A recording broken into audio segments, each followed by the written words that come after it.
সন্তান গর্ভে আসা, তারপর ভূমিষ্ঠ হওয়া, তারপর গুটি গুটি পায়ে কখন যে বড় হতে হতে অনেকটাই বড় হয়ে যায়, মারা নিজেও চোখের সামনে থেকেও বুঝতে পারে না। তো দেখো, আজকে আমি আমার ছেলে 10 বছরের সায়ন্তিক, তো সায়ন্তিকের ডেলি রুটিনটা তোমাদের সাথে শেয়ার করছি। ভালো লাগলে অতি অবশ্যই জানানোর চেষ্টা করো।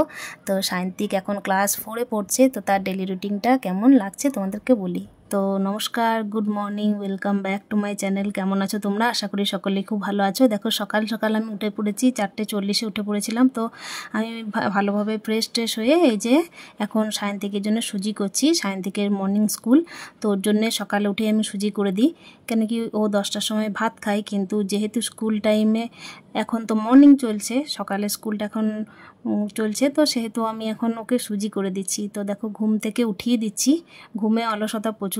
এখন বাজে 5টা প্রায় 20 বাজে। তো এই টাইমে ওকে উঠিয়ে দিচ্ছি, যেহেতু গ্রীষ্মকাল সেহেতু চারিদিকে আলোর ঝলমল করছে, দেখতেই পাচ্ছ। তো একদমই উঠতে চাই না, মশারিটা খুলে দিয়েছিলাম, ফ্যান বন্ধ করে দিচ্ছি, তবু উঠতে চাইছে না। আর এই যে টেবিলের মধ্যে এখন লটাপটি খাচ্ছে, ঘুমের ঘোরেই কোনো রকম মানে উঠে বসেছে আর কি। ঘুম থেকে উঠেই ওকে আমি 1 গ্লাস গরম জল দিই সকালে উঠেই। তো আজকে মেনলি ওর রুটিনটাই আমি তোমাদের সাথে শেয়ার করছি। আর ওকে গরম জল টল দিয়ে আমি ওকে বাথরুম পাঠাই, তারপরে মোটামুটি ওর টিফিন জল এগুলো তো রেডিই থাকে, ওর ব্যাগের মধ্যে দিয়ে দিই। তো ব্যাগের মধ্যে দেওয়ার পর ওকে আমি রেডিটা করিয়ে তারপর স্কুলের ভ্যানে দিয়ে আসি। প্রথমে তো আমি ওকে দিয়ে আসতাম, মানে নিজেই গিয়ে বাসে করে হোক বা টোটোয় করে হোক দিয়ে আসতাম, কিন্তু এখন পেরে উঠি না, নিজস্ব কোনো প্রবলেমের জন্যই পেরে উঠি না। তো যাই হোক, ওকে স্কুল ভ্যানে দিয়ে দিয়েছি। এদিকে আমি ওকে বাথরুমে যেতে বললাম, আর এখানে আমি ঠান্ডা জল প্লাস একটু ফিল্টারের জল মিক্স করে দিলাম, কেন কি এখন তো গ্রীষ্মকাল, সেজন্য পুরোটা গরম জল দিচ্ছি না, একটু মিক্সড করে দিচ্ছি ফ্রিজের জলটা। তো সেটাই আমি এখন ব্যাগের মধ্যে ভরে তারপর ওকে দিয়ে দিচ্ছি। খুব গরম জল দিলে ও খেতে পারবে না, মানে গরম জল বলতে গ্রীষ্মকালে তো গরমই, মোটামুটি জলটা বাইরে থাকলে গরমই হয়ে যায়, তো সেই জন্য ওকে একটু মিক্সড করেই জলটা দেওয়ার চেষ্টা করছি। আর এখানে দেখো, বাথরুম থেকে এসে ফ্রেশ হয়ে ব্রাশ টাশ করে ও পাউডার আমি আর কি দিয়ে দিচ্ছি ওকে। তো ওকে আমি পাউডারটা দিয়ে দিচ্ছি, কেন কি গরমের দিন তো একটু ভালো করে পাউডারটা না দিলে না গরমে ঘামে একদম প্যাচ প্যাচ করবে। তো সেই জন্য আমি ওকে পাউডারটা দিয়ে আমি ড্রেসটা একদম পরিয়ে দেবো। আর এদিকে সুজিটাও ঠান্ডা করতে দিয়েছি, ওটা একদম ড্রেস পরিয়ে তারপর খাওয়ানো শুরু করব। তো এখানে দেখো, ওর কিন্তু আজকে একদম স্কুল যাওয়ার মুড ছিল না, কিন্তু যেহেতু স্কুলটা গ্রীষ্মের ছুটির পর খুলেছে সেহেতু আমি স্কুলটা ওকে পাঠিয়েই দিচ্ছি। আর এখানে আমি ওকে বলেছিলাম যে চুলটা আঁচড়ে নিতে, কিন্তু কখনো কখনো তো অলসতার কারণে বা এখন তো পরীক্ষা কাছেই আসছে, তো সেই জন্য এখন পড়াশোনার চাপটা একটু বেশি। তো আজকে ওর জন্য আমি লুচি পরোটা কিছু করে দিইনি, কেন কি গ্রীষ্মর টাইমে একটু গরমে সেইভাবে কিছু খাওয়া দাওয়া না করাই ভালো, তো কখনো ফল দিই। তো আজকে বললো, মা তুমি যেরকমভাবে মুড়িটা বানাও বা আমার মা যেটাভাবে মুড়িটা বানিয়ে দেয় সেইভাবেই আমি মুড়িটা বানিয়ে দিয়েছি। একটু জিরে আর একটু তেল দিয়ে ফোড়ন দিয়ে একটু চানাচুর শশা কুচি এসব দেবো আর টিফিনের মধ্যে ভরে দেবো। তো শশা কুচিটা আমি অন্য টিফিনে দেবো, সেটাও মিক্সড করে দুপুর টাইমে খাবে। আর এখানে দেখো, সুজিটাও ঠান্ডা হয়ে গেছে। আমি মোটামুটি ঘরোয়া খাবারের মাধ্যমে ওকে মানুষ করার চেষ্টা করি, বাইরের কোনো খাবার চট করে দেওয়া আমি পছন্দ করি না। আর কোনো রকমের প্যাকেটিং খাবার কিনে ও টিফিন খাবে সেটাও আমি চাই না।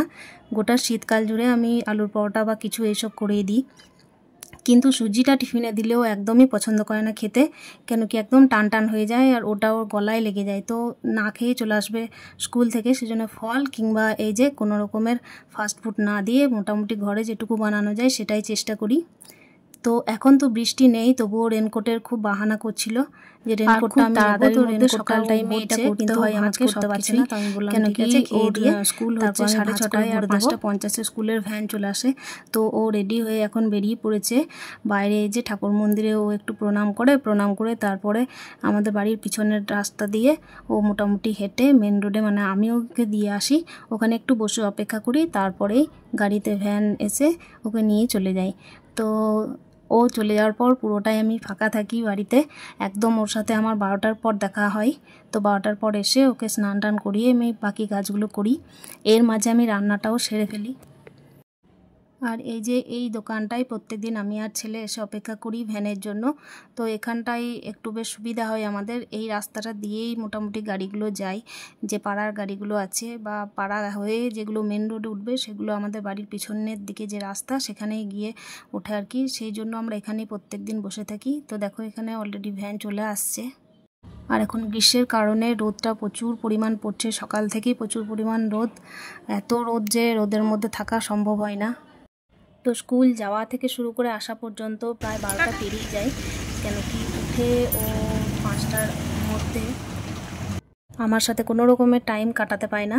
তো আসতে ওর প্রায় 12টা পেরিয়ে যায়, সেহেতু মাঝখানে যে কাজগুলো থাকে সেগুলো আমি সেরে নিই। আর কাজের মাঝে আমি একা থাকি, তো সেহেতু একটু মনটা খারাপ করে যে কে জানে চিন্তা হয় খাবার দাবার ঠিকঠাক খেয়েছে কিনা। আর বিশেষ করে ওর এইটাই প্রবলেম যে খাবার দাবার নিজের হাতে কোনো রকমের তৃপ্তি করে পেট ভরে খায় না, বলে যে আমি খাইয়ে দিলে, মানে মা খাইয়ে দিলে নাকি ওর পেটটা ভরে। তো সেই জন্যই চিন্তা করি যে জানি না ঠিকঠাকভাবে খেয়েছে কি না। সন্তানকে মারা আশা করে মানুষ করে, মানে এই নয় যে তারা বড় হয়ে তাদের উপযুক্ত হবে কিনা, তা নয়। উপযুক্ত হওয়ার থেকে বড় কথা সে নিজের উপযুক্ত হতে পেরেছে কিনা, সেই চিন্তাটা মাদের আরও বেশি আর কি ভেতর চিন্তাটা আরও বাড়িয়ে তোলে যে কিভাবে সন্তান আমি না থাকতে সে ঠিকঠাকভাবে মানুষ হয়ে চলতে পারবে। তো সেই চিন্তার জন্যই মাদের চিন্তা। আশা অনুরূপ ফল পাওয়া মানে মাদের কথার বাধ্য হওয়া বা মাদের জন্য জীবনে সব কিছু করা, এটা নয়। তো দেখো আমি এখানে গোপালকে স্নান করিয়ে দিচ্ছি। আমি বাড়ির সমস্ত বাসি কাজ সেরে তারপরে এই যে স্নান টান সেরে আমি গোপালকে এবার স্নান করে নিচ্ছি। পুজো টুজো দিয়ে গোপালকে এবার খুব সুন্দরভাবে সাজিয়ে এটা বসিয়ে দিয়েছি। এখানে গোপালও আমার সন্তান, আর গোপালকে আমি এখানে বসিয়ে দিয়েছি। তারপর আমি রান্নার দিকে চলে যাব। তো আমি আজকে পুজোর ভিডিওটা শেয়ার করলাম না, যেহেতু আজকে পুরো দিনটাই সায়ন্তিকের নামে, তো আমি আজকে এইটাই শেয়ার করছি। আর এখানে দেখো মাছ ছিল, তো মাসিকে আমি বললাম যে একটু মাছটা বেছে দিতে, কেন কি তাড়াহুড়ো থাকে তো প্রচুর। তো মাসিকে প্রায় দিন বলি যে এই কাজগুলো করে দিতে একটু, তাতে আমার হেল্প হয় আর কিছু না। আর যতটা এগিয়ে রাখবো ততটাই আমার জন্য ভালো, আর সায়ন্তিককে টাইম দেওয়ার ক্ষেত্রেও আমার সুবিধা হবে। সেজন্য আমি মাছটা বাছিয়ে নিলাম। আর এর মাঝেই আমি এই যে টিফিন নিয়ে বসে পড়েছি, সামান্য ঘুগনি আর মুড়ি। তো এটা খেয়ে নিয়ে তারপরে রান্নাবান্নাগুলো তো চলছে। আমি ভাত এদিকে বসিয়ে দিয়েছি, ভাতটা ডালটা হয়ে গেছে অলরেডি। এবার মাছটা আমি করে নেব। মাছটা করে নিয়ে তারপরে এই যে আলু সিদ্ধর জন্য প্রথমে আমি তেল আর লঙ্কার একটা ভাজা করে নিয়েছিলাম। তো এই আলু সিদ্ধটা আমি মেখে নিয়ে তারপরে মাছটাকে আমি করব। তো মাছের জন্য লবণ হলুদটা মাখিয়ে রেখে দিয়েছি। তো এটা আমি মোটামুটি আমার জন্য টক ঝোল করব, কিন্তু সায়ন্তিক তো মাছ খায় না। সায়ন্তিককে ডিম অমলেট করে দেবো। ডিম অমলেট হোক বা ডিম ভুজিয়া হোক বা ডিম সিদ্ধ হোক, ও যেটা খেতে পছন্দ করে সেটাই দিই। সকালে তো এটা খাওয়া যায় না, কিন্তু সায়ন্তিককে প্রত্যেক দিন আমি ডিম সিদ্ধ কিংবা ডিমের একটা ভুজিয়া হোক বা পোচ হোক এটা দেওয়ার চেষ্টা করি, কেন কি এটাও বাচ্চাদের জন্য প্রচণ্ড হেলদি খাবার। তো এদিকে দেখছো যে আমার মাছ ভাজা কমপ্লিট, এটা আমি টক ঝোল করে নেবো। তো রান্নাটা আর আজকে শেয়ার করলাম না। এখানে দেখো দুধওয়ালা কাকু দুধটা দিয়ে গেছে সায়ন্তিকের জন্য, তো সেটা আমি এখন ফ্রিজে ভরে নেব। আর ফ্রিজে তো এই কারণেই এখন ভরে নিচ্ছি, কেন কি ও খাবে সন্ধ্যের টাইমে, আর এখনও পর্যন্ত স্কুল থেকে আসেনি। সেজন্য আমি এখন ফ্রিজেই রেখে দিচ্ছি, সন্ধ্যের টাইম গরম করব। আর এখানে দেখো মাছের টক ঝোল আমার রেডি। আর এর মাঝে সায়ন্তিক স্কুল থেকেও চলে এসেছে। তো দেখো আমি ওকে স্নানের জন্য গামছা নিয়ে নিয়েছি, কিন্তু ও স্নান করার টাইমে ক্যামেরার সামনে কোনো রকমে আসবে না। আর এখানে যেহেতু সায়ন্তিক মাছ খায় না, তো আমি এখানে ওর জন্য ডিমের একটা মানে পোচ টাইপের করে নিচ্ছি, কিন্তু পোচটা একদম গলা গলা নয়, একটু ভাজা ভাজা টাইপের পোচ করে নিচ্ছি। গলা ধরনের পোচ খেতেও পছন্দ করে না, তাই আমি একটা পাল্টি পোচ করে নিলাম। তারপর দেখো আলু সিদ্ধটা যেটা ছিল সেটা আলু সিদ্ধটা মাখিয়ে দিলাম। আর মাঝে আমি যে মাছের ঝোলটা করেছি মানে টক ঝোলটা আর ডাল করেছিলাম একটা। গরমে বিশেষ কিছু করছি না, যেহেতু গরমের জন্য অবস্থা একদমই ঠিক নয়। আর ওর পেটের মধ্যে হালকা হালকা ব্যথা হচ্ছে, তো ওর জন্য একটু আমি ওকে একটা ওষুধ দিয়েছি। তো সেই জন্য আমি বিশেষ কিছু রান্না আমি করলাম না এখানে। তবে হ্যাঁ, অনেকগুলো করে আলু সিদ্ধ দেওয়ার চেষ্টা করি, আলু সিদ্ধ বাচ্চাদের জন্য খুব ভালো। আর এই যে সায়ন্তিক এখন দুপুর টাইমে একটু ঘুমাচ্ছিল, তো আমি একটু ঘুমিয়ে উঠিয়ে দিচ্ছি, কেন কি খেলাধুলাটাও বাচ্চাদের জন্য খুব দরকার। আর দুপুরে ঘুমটাও দরকার, কেন কি সকাল সকাল ওঠে ভোরবেলায়, তো ঘুমটা না হলে তো ফ্রেশ হবে না। আর সন্ধ্যের টাইমে ভালোভাবে পড়তে বা গান করতে কিছুই ইচ্ছা করবে না। তো সায়ন্তিক একটু গানও করে, গান বলতে দিদিমণি আসেন ওনাকে গান শেখাতে। তো আজকে সায়ন্তিকের গান নিজেই হবে বাড়িতে, প্রত্যেক দিন এক টাইম রেওয়াজ হয়। তো দেখো চোখে মুখে জল নিয়ে ও এখন উঠে পড়েছে। তো তো উঠে আমি ওকে এক গ্লাস ঠান্ডা জল দিই, ঠান্ডা বলতে খুব ঠান্ডা নয়, তবে হালকা ঠান্ডা গরম মিক্স করে একটু জল দিই। তো ওইটা বসে বসে একটুক্ষণ ধরে খাই হালকা হালকা করে, কেন কি একদম ঢকঢক করে জল খাওয়াটা উচিত নয়। তো ওই জলটাই আমি ওকে একটু দিই। আর প্রচণ্ড পরিমাণ ফিল্টারের জল গরম, ফিল্টারের জল এই কারণেই গরম কেন কি ট্যাঙ্কির জল গরম, তো ট্যাঙ্কির জল গরম সেই জন্য ফিল্টারের জল খাওয়া খুব কষ্ট হচ্ছে। তো এখানে আমি ওকে একটু জল দিলাম, জলটা ভালোভাবে বসে খেয়ে নিচ্ছে। তারপর ও একটু খেলতে বেরিয়ে যায়। প্রত্যেক দিন খেলাধুলা বাচ্চাদের জন্য খুব দরকার। খেলাধুলা মাইন্ড ফ্রেশ থাকে, প্লাস শরীরে পজিটিভিটি বাড়ে। তো সেই জন্য খেলাধুলা আমি ওকে করতে দিই, প্রত্যেক দিনই খেলতে দিই। তো সেটা ওর দরকার, প্রত্যেক দিনও খেলতে যায়। আর আমি এদিকে ওর জন্য যে দুধটা রান্না হয়, মানে যে কাকু দুধটা দিয়ে যান, তো সেটা আমি গরম করে ফেলি। আর ওকে সন্ধ্যের সময় আমি দুধ কমপ্লেনটাই মোটামুটি দিই। দুধ কমপ্লেন ছাড়া আমি সন্ধ্যের টাইমে অন্য কিছু দিই না। অন্য কিছু বলতে কোনো দিন যখন বায়না করে তখনও ওই যে সুগার ফ্রি বিস্কুট দিয়ে একটু র চা খেতে ভালোবাসে, একদমই অল্প মতো, হাফ কাপেরও কম ওকে একটু চাটা দিয়ে, মানে ওকে যদি পছন্দ করে তো খেতে দিই মোটামুটি। তো এখানে দেখো আমি কমপ্লেন কিংবা চকলেট হরলিক্স এই দুটো থাকে, কিংবা বর্নভিটা, পুরোটাই হচ্ছে তিনটেই হচ্ছে চকলেট ফ্লেভার, এই তিনটের মধ্যে একটা আমার থাকেই। তো সেটা আমি সায়ন্তিককে দিয়ে দিই প্রত্যেক দিন। আর সন্ধ্যের টাইমে খেলে ধুলে এসে ড্রেসটা চেঞ্জ করিয়ে দিই, চেঞ্জ করিয়ে ওকে প্রত্যেক দিন এই যে দুধটা দিয়ে দিই। তারপর দুধটা খাওয়ার পর মোটামুটি অন্য কিছু যদি খেতে চাই তো একটু পরে দিই, সঙ্গে সঙ্গে দিই না। তো এই দেখো এখানে টেবিলে ওকে ফ্রেশভাবে আমি বসিয়ে দিয়েছি, কেন কি যে ড্রেসটা পরেও খেলে এসেছে সেটা আমি আর পরালাম না। তো তারপরে খেলাধুলা করে এসে ওকে এই যে গানে বসিয়ে দিলাম। প্রত্যেক দিন গানের রেওয়াজটা হয় সকাল কিংবা সন্ধে করে, যেহেতু সকালে স্কুল সেহেতু এখন সন্ধেই করছে।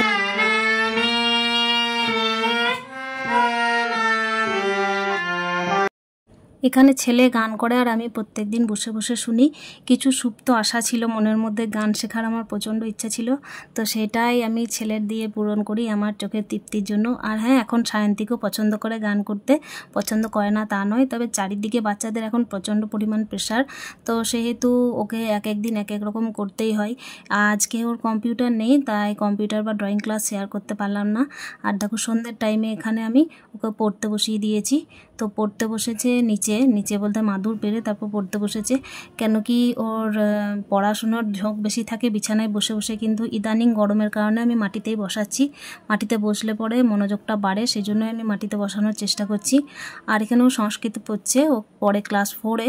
তো ক্লাস 4-এ সংস্কৃত থাকে, সংস্কৃত বলতে ও প্রাইভেট স্কুলে পড়ে, তাই প্রাইভেট স্কুলে ক্লাস 2 থেকে সংস্কৃত। তো এখানেও সংস্কৃত পড়ছে। তারপর পড়াশুনো করে মোটামুটি যদি আরও কিছু খেতে ইচ্ছা করে তো খাবে, তা না হলে আমার ভাইয়ের ছেলে প্রত্যেক দিন টিউশন পড়তে আসে এখানে, তো টিউশন পড়ে ওরা দুজন খেলাধুলা করে। আর দেখো ক্রিয়েটিভিটি হচ্ছে বাচ্চাদের নতুন করে কিছু করে তোলার ইচ্ছা। তো দেখো এখানে ও সায়ন্তিক প্রত্যেক দিন কিছু না কিছু করেই, তো একটু পড়াশুনো করে দেখো আমার ভাইয়ের ছেলের সাথে এই যে খেলা করছে। আর এখানে ব্রহ্মাণ্ড এঁকেছে আর কি, মহাকাশ যেটাকে বলে, তো এই মহাকাশটাকে এঁকেছে। আর ড্রয়িং করতে প্রচণ্ড পরিমাণ ভালোবাসে। অন্য কোনো ভিডিওতে তোমরা দেখেছো নিশ্চয়ই যে সায়ন্তিক ড্রয়িংটা প্রচণ্ড পরিমাণ পছন্দ করে, তো ড্রয়িংও করে। তো এখানে দেখো আজকে এই যে ড্রয়িংয়ের মাধ্যমে কেটে কেটে ছোট ছোট জিনিস বানিয়েছে। আর এখানে দুজন মিলে খেলাধুলাও করছে রাত্রিবেলা এখন। তো রাত্রিবেলায় আমি খাবার দাবার গরম করে তারপরে ওকে খাওয়ানোর পালা আরম্ভ করছি, কেন কি রাত জাগলে আবার সকালে স্কুল থাকে, তো সকালে স্কুলের জন্য ওকে তাড়াতাড়ি শোয়ানোর চেষ্টা করি। তো এখানে দেখো আমি ভাতটা বেড়ে নিচ্ছি। সায়ন্তিক রাত্রিবেলায় ভাতই খাই, আর ভাতই খাই সেই জন্য আমি ওকে ভাতটাই দিই, রুটি একদম পছন্দ করে না। তো যেটা পছন্দ করে সেটাই দেওয়ার চেষ্টা করতে হবে বাচ্চাদেরকে। হ্যাঁ, অতি অবশ্যই সেটা যেন হেলদি হয়। তো এখানে ভাতটা দিলাম, ভাতের সাথে যে সমস্ত সবজিগুলো আমি রাত্রে করেছি সেগুলো আমি দিয়ে দিচ্ছি। শাক থাকে, সবজি থাকে, আর যে সমস্ত জিনিসগুলো থাকে সেগুলো সবই দিই। তার সাথে ডিমটাও থাকেই, তো ডিমটা তো থাকেই, তার সাথে আর যে সমস্ত মানে সিজন সবজিগুলো থাকে সেইগুলোই দিই। তো সায়ন্তিককে তাড়াতাড়ি খাইয়ে দাইয়ে আমি এদিকে ঘুম পাড়িয়ে দেবো। আর ব্লগটা যদি এতদূর পর্যন্ত একটুও ভালো লেগে থাকে তো অতি অবশ্যই জানানোর চেষ্টা করো যে কেমন লাগলো আজকে ব্লগটা। তো দেখতেই পেলে আজকে আমি আমার 10 বছরের বাচ্চার মানে 10 বছরের সায়ন্তিকের আমি আমার ডেলি রুটিনটা শেয়ার করার চেষ্টা করলাম। ডেলি রুটিনের মধ্যে কিছুটা চেঞ্জ থাকে, কিছুটা চেঞ্জ বলতে ড্রয়িং থাকে, গান বাজনা থাকে, মাস্টারদের কিংবা স্পোকেন ইংলিশের ক্লাস থাকে, এগুলো তো থেকেই থাকে। তো সেগুলো তো প্রত্যেক দিনের রুটিনে থাকে না, আমি একদম নিট অ্যান্ড ক্লিনভাবে একদিনের রুটিনটা শেয়ার করলাম। তো ব্লগটা আমি এখানেই শেষ করছি, দেখা হচ্ছে নেক্সট ব্লগে। ততক্ষণের জন্য স্টে হ্যাপি উইথ হ্যাপি মন।